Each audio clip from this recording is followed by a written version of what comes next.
Hello and welcome to the Film Ireland podcast. I'm Associate Editor Gemma Cray. And I'm Editor Stephen Galvin. And today we present a special podcast supported by Coimisiún Meán.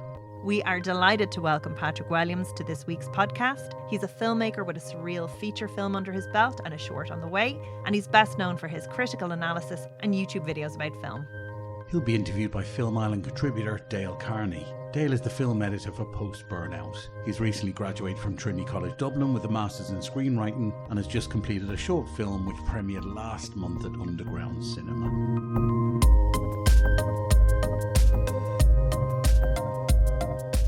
Hello everyone, thanks for joining us for our chat today. We're going to be talking to a very special guest. Our guest has been producing high quality video essays on YouTube on film for many years now, and has recently, in the last couple of years, directed a feature film and is currently in the midst of production on his latest short with Nebula titled The Dinner Plan.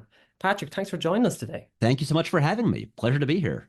So before we jump into your body of work, could we perhaps just give yourself a small background prior to your online work? Like maybe just before your YouTube work, what were you up to, I suppose? My origins aren't too unique. It was, growing up, loved movies, decided probably around, age 13 or 14 that I thought I wanted to, be a filmmaker. In high school, founded like the filmmaking club in school, put together a film festival, made all these movies, went to college, studied film there, made films, not good films, but made films in college. And then I graduated, and suddenly I have a degree in something called cinema studies, which is not. There aren't a lot of jobs that are looking for people with a degree in cinema studies. That's rarely going to be a job requirement anywhere you look. And so, and then it was really, I moved back home with my parents after college. I wasn't sure what to do because, I want to direct movies, but I don't know, how do I get from here to there? And I decided that, the way I looked at it, there were two clear paths to take. One was, I feel like the more traditional one, which is you move to LA, maybe New York. I live in New York City now. I grew up about 4 hours north of the city. So yeah, in New York State, but still, it's a bit of a hike to get to the city. But so the one path would be you go to LA, you go to New York, you become like a PA on film sets and slowly work your way up and hope that maybe you'll make a connection where someone will read the script you've written at some point. But basically, you spend many, many, many years not actually making anything of your own. Yeah. And I wasn't especially interested in that, just because knowing myself, if I ever spent a long period of time not making something, I would just start to feel really antsy and really uncomfortable. I needed some kind of outlet. And so then the other path, which was, a much newer one because it had only become available in the past few years, was really, what if I just made my own work and put it on the internet? And for a long time, the hope was, I was never looking to have a career like on YouTube or whatever. My whole goal was make something and put it on YouTube, and then hopefully it gets attention from media outlets, film companies, and then I get hired to go do work elsewhere. And so right. YouTube or whatever would simply just be like a portfolio to then get other work. And that was the goal. And then I plugged away at that for about 5.5 years, making no money at it. Logically, I probably should have given up at some point, and I came really close to it.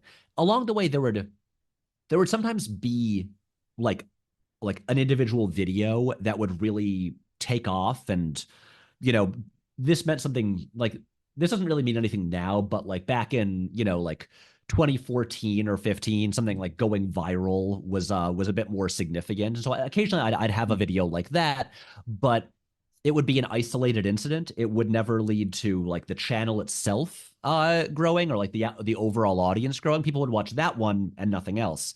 And then finally, when I decided I was I was really like beginning to like, you know, I'm not gonna say run out of ideas, but beginning to think like, okay, this will not be sustainable forever. I'll give it one last shot in late 2016. And if that doesn't work out, then I don't know, get a real job or whatever. And I should say here, all this time, I wasn't just like living at my parents' house and like mooching off of them. No, I my day job was doing freelance video work for a variety of clients. So I was self-employed, but just the creative work was not my day job. And then finally in late 2016, it just took off. It finally worked, and then I'd say about 8 months later, the YouTube channel had become my full-time job. You said you studied cinema studies, but what you're kind of doing is kind of cinema studies for the new generation nearly. It's kind of like an evolution of it, like the traditional form in college of like analyzing films and going back to the 1920s and such. Nowadays, a lot of people can do it online. They research the history of it and what's around the contemporary landscape of it. And you're really helping supply into the modern cinema studies, you could say, with your videos. It's the great irony of it to me is that when I was in college, and I was strictly interested in film production, but because of the way my school's program was set up, I ended up having to take a lot of film theory classes because it was not a school that was very focused on like the technical film production. It was more of it was closer to I would take whatever production classes were available, but so many of the classes were kind of like English classes, except instead of reading books and writing papers, you would watch movies and write papers. So I was like, well, I mean, this is fine, but when I graduated, I remember thinking, well, I'm never going to have to write an essay again. And then we skip ahead several years, and at some point it dawned on me, I was like, I am giving myself self-imposed deadlines to write like 12-page essays. And how did we get here? This thing that I really thought I was done with, and now I have like an enthusiasm for. It is very funny to me, and what you're saying about cinema studies for a new generation, and there's like sudden like this whole thing of now of what's funny to me is videos like mine, which could be called academic to a degree. They are like art analysis and art history and all of that stuff, and there's a lot of research that goes into them. And it's funny that basically art criticism is now like a popular thing on YouTube. And it is something where I have heard people say, especially younger people, that like, oh, who needs to go to film school or study this stuff in college when I just have video essays on YouTube? And I push back against that a little bit. While I'm thrilled if anyone actually learns stuff from the work that I do. Sometimes some people like online let me know like, hey, we watched one of your videos in my college class. I'm like, that's amazing. But it is the tricky thing about the democratization of all of this that YouTube has brought is that you don't really have you basically have, and I'm not trying to dismiss anyone's work or anything like that, but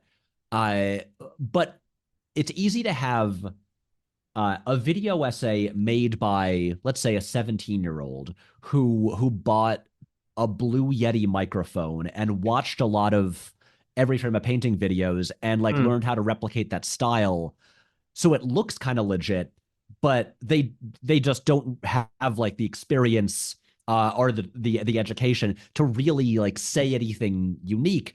You have those alongside videos by tenured film professors who were like dipping their toe into being like, I'll make a video essay, and it's all just there, like in the same pool. And so there is there is something I think helpful about the academic structure of you are being taught by people who know what they're talking about, and you are reading, you know, texts and essays by people who are vetted and all of that. And so it's because it's thing like there's tons of terrific film analysis on YouTube, but I would not encourage people to only get all of their education from that. Also, it's the thing where a thing I have complicated feelings about is because I grew up reading so much film criticism and having like my favorite film critics and film essayists and theorists and all of that. And I am a little bit concerned about like, especially just like a younger generation getting into this. I'm like, are they not doing any of the reading? Are they only getting this through video because, you know, they're missing so much of the best film criticism that way? I realize that now this sounds very much like me just complaining about the youths and how they're getting it wrong. But no, I mean, in a lot of ways, you know, younger people are very lucky because of just the sheer quantity of resources they have. But basically, what I'm saying is things have changed in the maybe 10 to 15 years since I was in school. Well, yeah, I do also value, like, I 100% agree with you valuing the actual traditional sense of going to college and studying it because, again, are people reading Bordwell nowadays, you know, online? This is, I mean, that is the perfect example. It's like, Bordwell, RIP to a real one, is like that we read so much of him in school and still when I'm like researching videos, I'm like, he's still like one of the best guys to like pull quotes from. And yeah, I hope people are, you know, will continue to read him forever. Oh, absolutely. Like, I guess more in the contemporary sense of YouTube video essays, you're not really going to hear about the Lumiere brothers or Murnau going from German like expressionism over to Sunrise. Like, I learned all that in college myself, and I Yeah, find it indispensable. Like, it's cinema history. You have to know it if you want to try and get into the space, I believe. right. Yeah, I'm totally with you.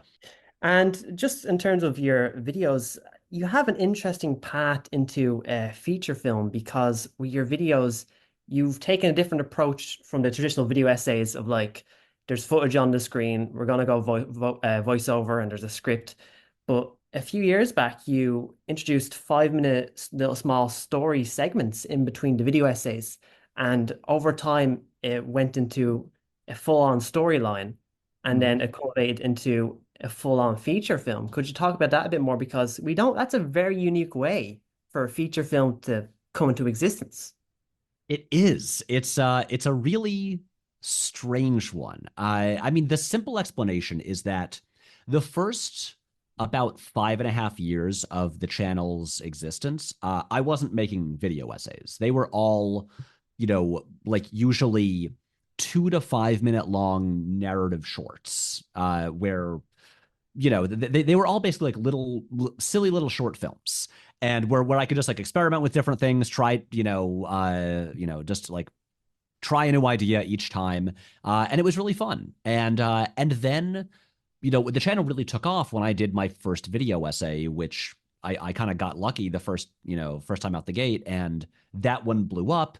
And so I realized like, oh, okay, if that did well, I should do more of this thing that did well.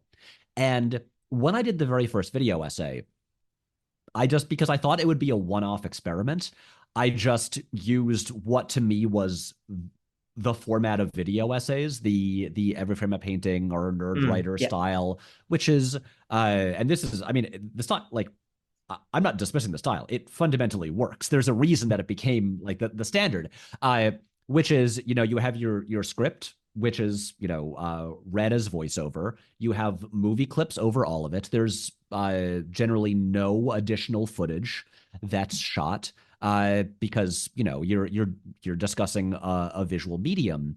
And then, you know, you got your chill hop music underneath and all of that. And I did that for a year, making videos in that style. And I realized a year in that I was already getting really bored with the process, where I still cared about the topics of the videos and, you know, the ideas I was talking about, but so much of just what I like about filmmaking is just like the joy of the process, and like and the challenge of how do we execute this? What's the best way to communicate this idea? And I was just using this very impersonal format that, that I had just taken from other people, and there was nothing really new to do with it. And so I had this realization, actually. This was at the beginning of 2018, which now seems like an eternity ago. There have been a lot of requests that I make a video about how I make videos, which I think is largely just because, and I still get this question constantly, just people wanting to know how I get the footage from movies, which if anyone's wondering how you get the movie footage that we use for editing, we buy a Blu-ray and then rip the movie file from the Blu-ray. So I have a very large physical media collection thanks to these videos. You got an archive. I have a spreadsheet to keep it all organized. I think I'm closing on 800 movies that I own physically. Wow. I will be clear. I have a very efficient filing system for all of them, so it's not just every square inch of my apartment covered in Blu-ray cases. But anyway, I was making this video about just going through like my process for how I make the videos, and while making that video, I suddenly had this realization of this process is boring, and I don't really like doing this anymore. What if I changed it? And so I had this thought of, especially because I really missed making the silly short films with my friends that we'd been doing for years, because it was a thing where, because like the financial reality of making videos like this is that it is almost impossible to have a career on YouTube if you don't have sponsors on your videos. That is, like, unless you have an incredibly robust and loyal like Patreon audience, generally sponsors on videos is the main way that is like the largest like revenue stream for people in this industry. And so this became a viable thing and kind of became my full-time job once I started getting sponsors on the videos. But of course, like logically, they would only sponsor the video essays. And so it became like, well, we have to prioritize the videos that are now making money. But I missed making the silly little short films. So we had this thought of like, what if we kind of melded the two? And so it would make it all harder, because now each video essay would also become like a short film and have a narrative component to it. And so it's like, okay, what's like a little story we can put into this that will express the ideas of it, and that we're trying to like communicate with the essay. And then little things like, oh, we're doing a video about Terrence Malick. Let's have these little interludes where I just kind of parody Terrence Malick and like, just twirl around in fields and stuff like that. And so they'd still, give these little fun filmmaking opportunities so I could like, scratch that itch in the way that the silly videos had done before. And then I get to collaborate with my friends. And we just kind of kept doing this, and it just became more enjoyable.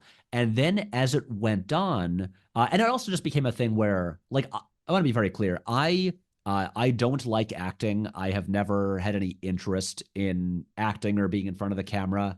It just kind of happened that I just when I started doing the video essays, it just became like, well, I guess, I'm like the host of this. I guess I have to be on camera, and suddenly I kind of became, I realized I was creating this like fictional version of myself in the videos, because I was the host of it. And then when we added these narrative elements, and I would bring in like my friends or family, and everyone would just, so suddenly, before I knew it, my whole like regular life now has like a heightened fictional version on screen, where it's the thing where like I would have friends like pitching me on like, okay, I would love to be in your videos. Here's how I think we could kind of take what I like our actual dynamic, but like make it, but like crank it up a little bit to make it fun on screen. Or like, here's what I think here's like a role I think I can play in the videos.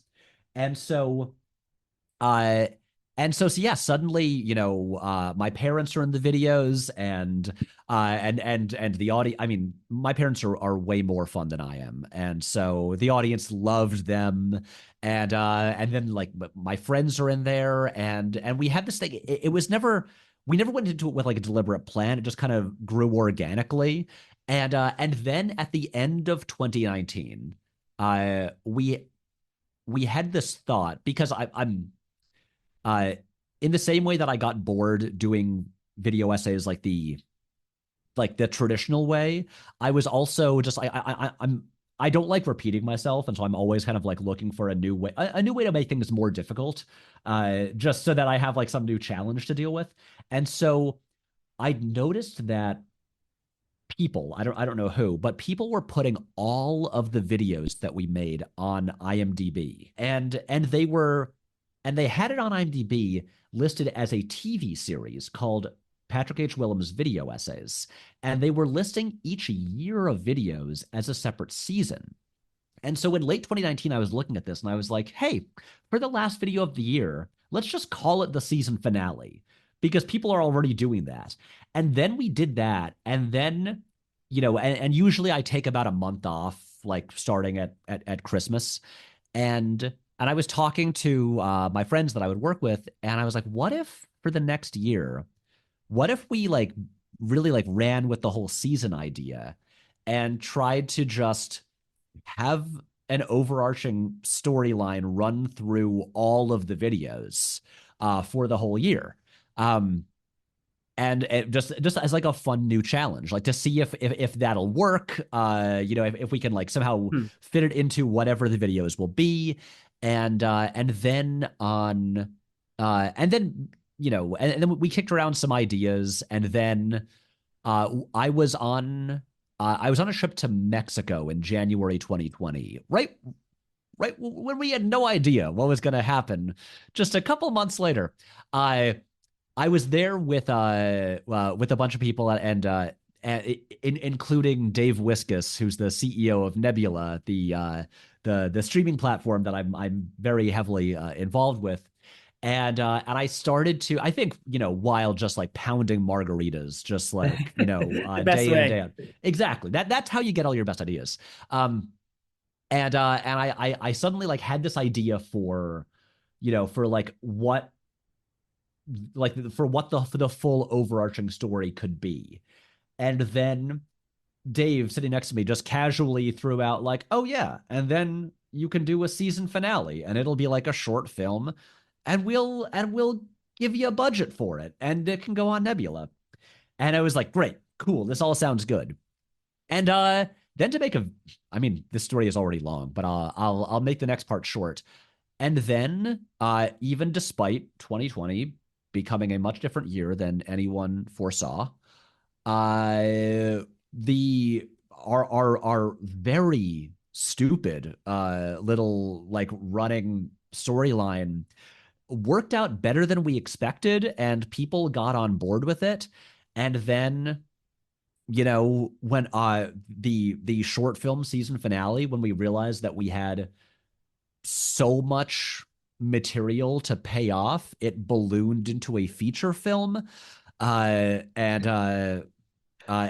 we started shooting it, I believe, May 2021. It was released in June 2022. I thought it would just take like a few months to make. It took a year because it's a thing where we got a budget, but by budget, I mean it was enough money to fly a few of us down to the Virgin Islands for about 3 days of shooting.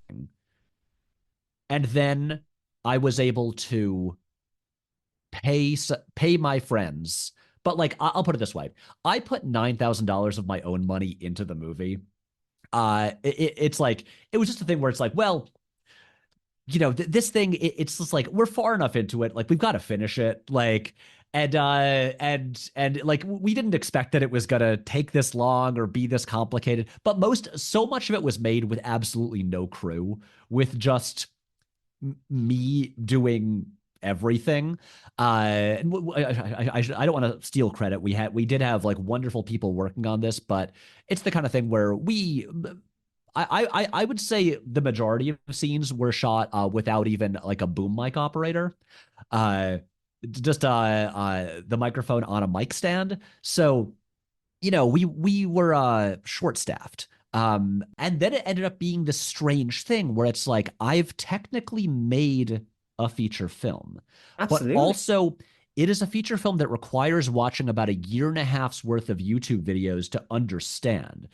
It's a feature film that is billed as a season finale that is also basically an inside joke between my high school friends and me, all of whom are in the movie playing sometimes multiple fictionalized versions of themselves.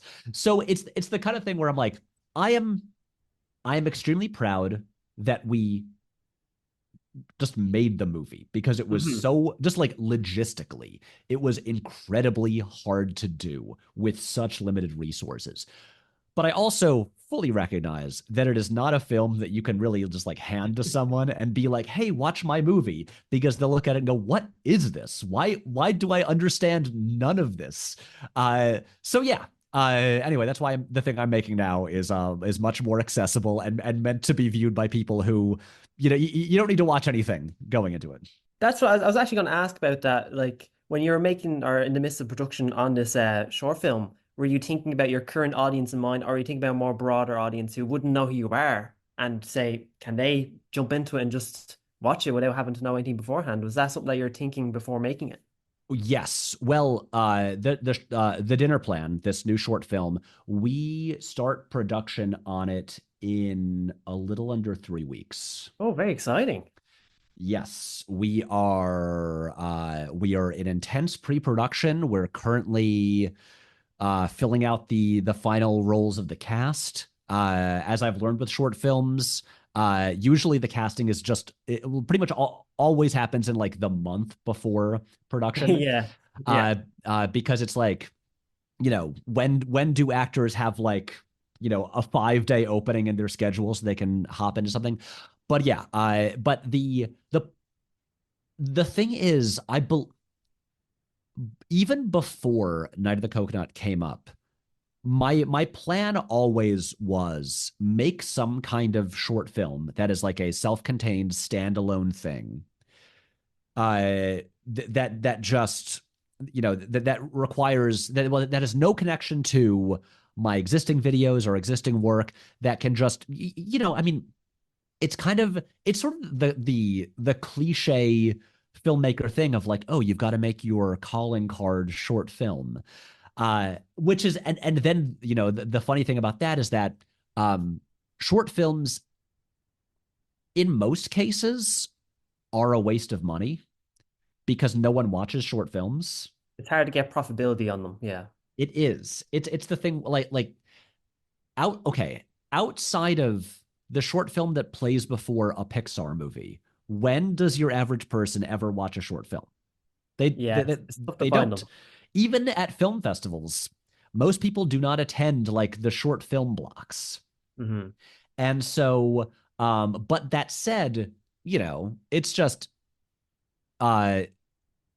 easier and faster to make a short film than a feature. And I knew, to get back to what I was saying early on, my original goal with YouTube was use it as a portfolio to make stuff and then hopefully get hired for other things. And along the way, when one video would go viral, I would end up having meetings or whatever, with various companies about doing some kind of work. Pretty much everything ended up falling apart. But the thing that I kept realizing is that, especially when it comes to more traditional film and TV structures, people will only hire you to do what you've already done. Right. They won't look at a thing you've done and say, oh, I could see you then being able to do this other thing as well. So if you made a good video that was 5 minutes long, people will say, oh, well, I'll hire you to make more 5-minute videos. I don't believe that you can make a 15-minute video. That's out of the question. And so it was a thing that I realized that like, it doesn't matter how many views the videos ever get. No one is ever going to look at YouTube videos and say, hey, these are really good YouTube videos. You want to make a movie? Like, it's not like if I want to make a movie, I have to then go and make a movie first.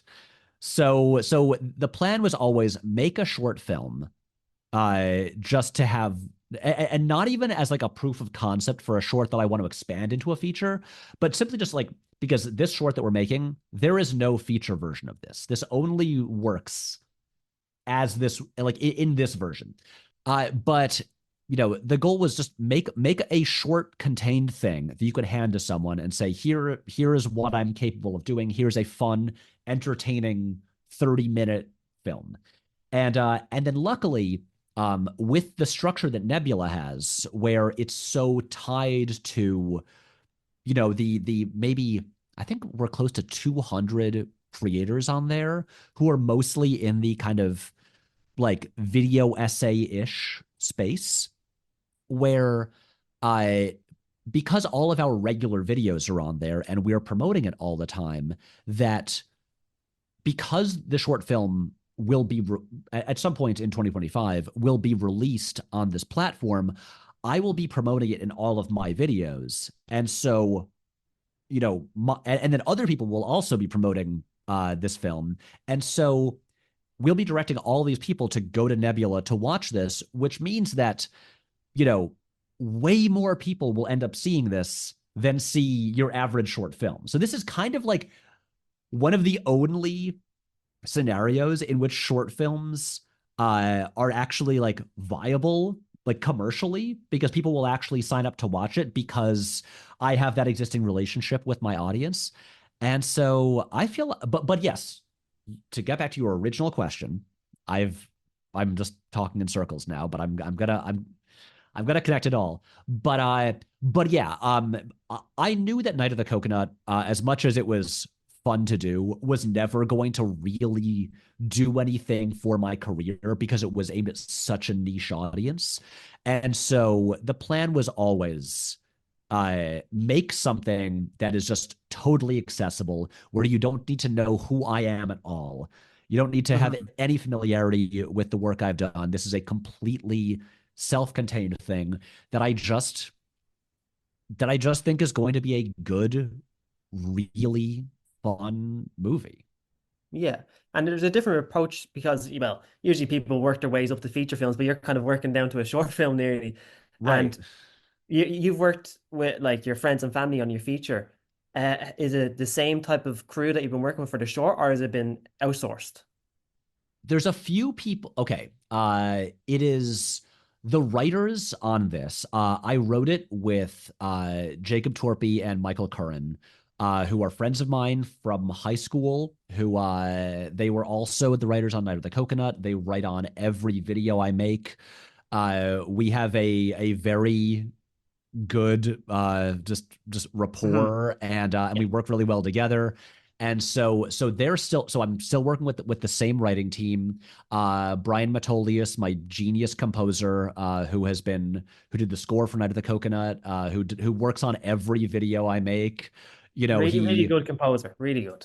Thank you. I agree. I mean, he did like, just did a whole song for the latest video. Yeah,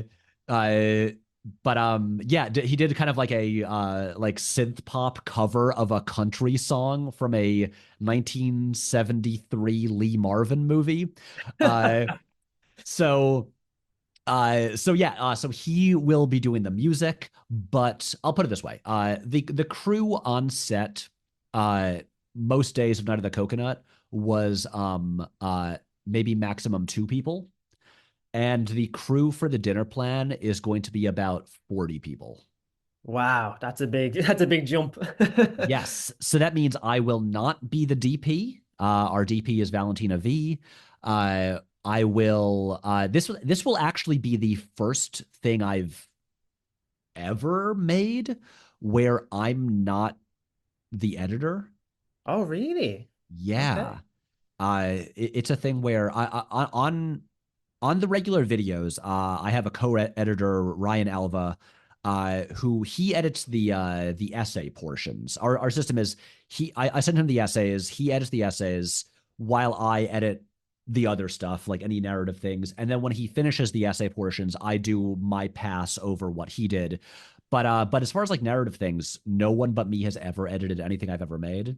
To be clear, this is not because I think I'm the greatest editor in the world. I Yeah, think yeah, I'm a pretty good editor, but it's just faster and cheaper if I do it myself. I know what I need. I can get it done quickly. It's simple. But again, but like I don't want to work that way forever. There are mm, better editors than me. And so with this one, it just kind of came up. I was like, this, like, this seems like a good opportunity to work with an editor for the first time. And what we can do that I'm excited about is we're going to have our editor on set while we're shooting. So when we wrap a scene, we can immediately dump the footage to him so he can be cutting together rough assemblies while we're still on the location. wow, that's very good. So like, just go through the daily straight away. Oh, it's already edited. Yeah, Fantastic. exactly. And I figured this way, especially for what this film is, because it's like an ensemble cast. It's all set at a dinner party in one home. He'll be able to catch before we leave. If we need, if there's any essential like insert or pickup we need, Yeah, this just coverage. Yeah, exactly. That's really the thing. It's like what not to. I don't want to get too much into too much detail about the actual film itself. I don't want to give it all away. But it is. But like as we're storyboarding this, there is, there's the tension between uh how do we um how do we get the coverage that we need, while also, visually telling the story without just overshooting everything and just shooting endless coverage of every single person from every angle, sitting, because like when you've got, we've got a whole bunch of people sitting around a table, and that's the kind of thing, like you could get lost in the weeds just shooting that forever. And so it's trying to figure out, okay, like what do we absolutely need? What extra shots should we just also get, just that might come in handy when we're editing? So it's trying to figure out all that stuff.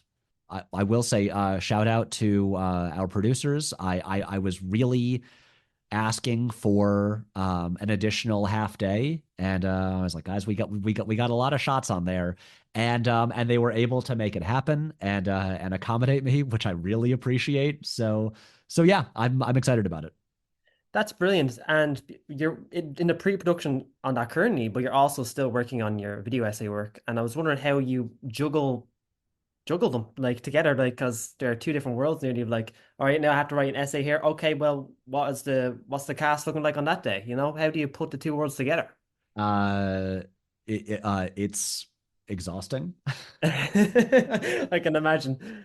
Yeah, it's the kind of thing where I'm because the regular videos, that's my day job. That's how I pay my rent. And I live in New York City. Our rent is outrageous here. Um, but and so for instance, I'm working on a new video now that I would love to have out in October. Yeah. I also am fully aware that because of just everything with pre-production on the movie, like just the amount of meetings and Zoom calls I have every day, rehearsals and all of that with the cast, it just, I just may have to accept, you know what? I'm gonna finish this after we wrap the movie. So yeah, it is the tough thing of being like, well, I want to make this other project, but you know, the videos are the day job and those are how I make a living. And so how much time can I afford to take off? And so far it's like I think it's been okay. If I have to delay one video, that's not the end of the world. So but yeah, but it is especially now in the month leading up to the shoot, it really feels like a round the clock thing. Like I'll be watching a movie for research for the video, and then I'll have to pause it to go do like 3 hours of meetings with like the art department and stuff like that. So yeah, it's it would be wonderful to only focus on one thing. Because your work is kind of being put online in terms of your feature and then the shorts coming out and you're still doing the video essays.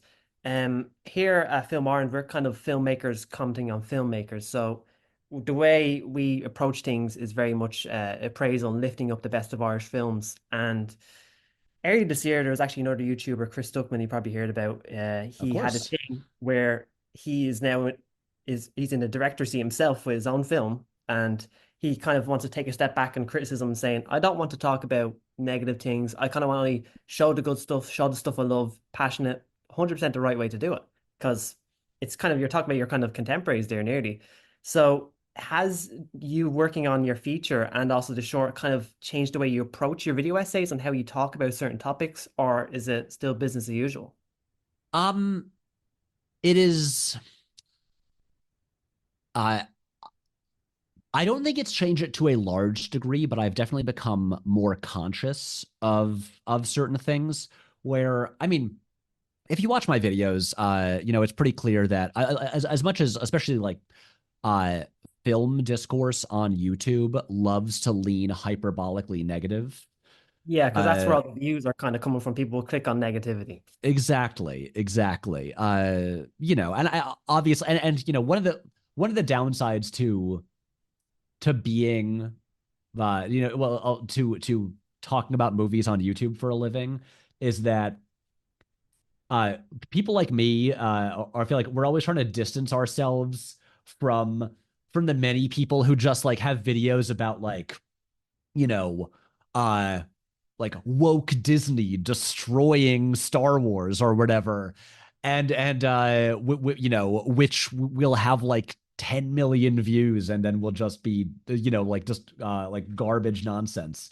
But even still, like I like there are even like there are plenty of thoughtful, smart people who still do mostly focus on their film related videos are still largely about like movies that are bad, or dissecting, or just or like their focus is on like you know even when thoughtful, a lot of it is still like taking it like a negative view of film, and that's never what I've really been very interested in, because like my videos usually take 3 to 4 weeks to make, and I would it just in general, unless it's a thing that I'm like really passionate about, I would just rather focus on like a movie that I love and think is great and interesting, or even a movie that's like flawed and interesting, than a movie that I just think is garbage. I don't know. I don't want to like if all I'm doing is watching bad movies and talking about why they're bad, then I'm just